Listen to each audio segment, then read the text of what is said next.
Salut! L'introduction en bourse de Facebook. Pour moi, un sujet intéressant comme cas du système de l'investissement public. Système que le public doit considérer comme un jeu.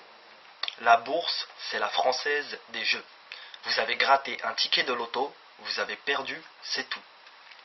C'est masquer le manque d'informations dédiées aux petits et aux moyens porteurs. Pas le manque dont se voit accusé entre autres Facebook, le manque d'informations marketing, comme le fait qu'un réseau social a une durée de vie de 7 ans. Facebook a 7 ans et entre dans sa phase de déclin. Mais cette information n'est pas obligatoire.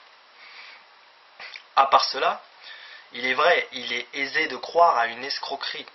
Déjà dans cette histoire, il y a la Morgan Chase, la JP Morgan, la Goldman Sachs. Ça sent l'arnaque. Un a falsifié les comptes de la Grèce, un autre vient d'être surpris à cacher la perte de 4 milliards de dollars. Ensuite, l'action à 38 dollars pour le public, à 32 dollars pour les autres. Ça sent la carotte. Mais bon, une introduction en bourse, c'est quoi? Un appel à l'investissement. Pourquoi faire cet argent? Dans le cas de Facebook, rien. Facebook Caméra, le rachat d'Instagram et d'Opéra, c'est cacahuète. C'est de la longue traîne, et dans la pratique, elle doit être très très longue, la traîne. Sinon, ils veulent vendre un smartphone. Pourquoi pas des ordinateurs et des tablettes? Il ne leur reste plus que ça de toute façon. Les réseaux sociaux ne savent pas comment gagner de l'argent, mis à part la publicité. Le problème, c'est que Facebook n'a pas l'image pour vendre ce genre de produit.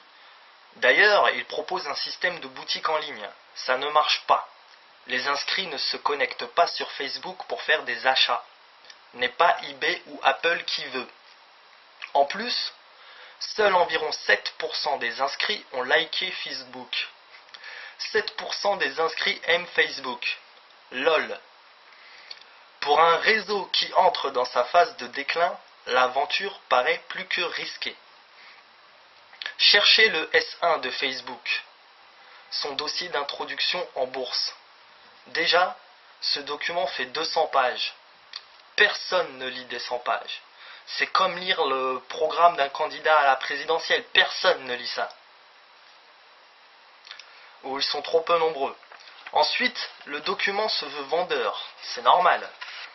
Mais regardons les risques, page 11. Ils sont gentils, ils préviennent. Vous risquez de repartir sans votre slip. Ils y disent aussi que leur secteur est très concurrentiel.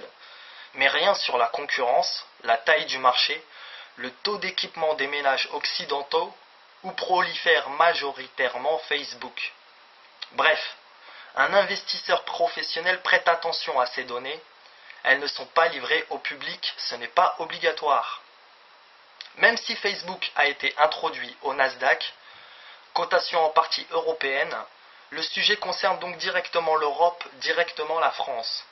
Ils en ont même parlé à la télé comme un signal dédié à son public cible. Parlons d'une introduction plus proche, Natixis. C'était dans 2006. Déjà, le problème de la crise n'est pas tout à fait vrai. L'action, en gros, était vendue 20 €. Elle a terminé à environ 13-14 € au 31 décembre 2006. La crise était en 2008. Les pertes de Natixis au sujet de son investissement dans un rehausseur de crédit a eu lieu en 2007, bien après. Le projet dès le début était foireux. Et il faut voir ce qu'est le secteur bancaire. Natixis n'est qu'une filiale de la BPCE.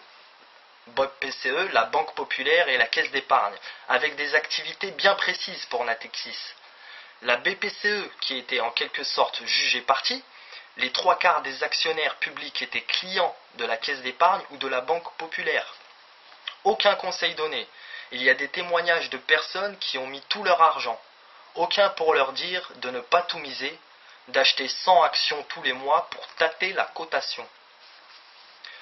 J'ai fait le calcul. Pour 20 000 € d'investis sur 10 ans, en gardant 10 centimes de dividendes par action pour les prochaines années et une cotation à 2 € l'action, cela donne un rendement de 1% l'année environ. un investisseur attend 6 à 7% de rendement en bourse. Un livret d'épargne est même plus intéressant que ça. Dommage, le dossier d'introduction en bourse de Natixis n'est pas sur Internet. À l'époque, les entreprises n'y communiquaient pas tant que ça. Pour les élections présidentielles de 2007, tous les partis politiques ne mettaient pas leur programme en ligne. Cette année, ils nous ont tous pondu des documents d'une soixantaine de pages. Le problème n'est donc pas Facebook ou Natixis eux-mêmes. Un bel exemple, nous avons en France plusieurs cotations, dont une surnommée par les financiers le marché aux pigeons. Je crois que c'est clair. Allons-nous donc conserver un système où l'on demande à un public qui ne dispose de toute façon pas du capital de connaissances nécessaire à faire une confiance aveugle et leur dire en cas de perte que c'est le jeu, alors que les investisseurs professionnels disposent de moyens considérables?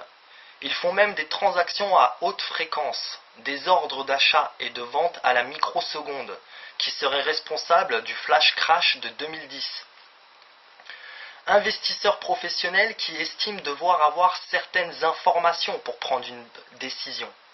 Informations dont toutes n'ont pas l'obligation d'être rendues. D'autant plus que le gouvernement a prévu la mise en place d'une nouvelle banque d'investissement. Il pourra toujours commissionner régulièrement un expert qui démontrera par A plus B que ces cas sont rares pour relancer le public. N'empêche que ces cas font du bruit, nuisent à la confiance, à l'optimisation du taux d'investissement public.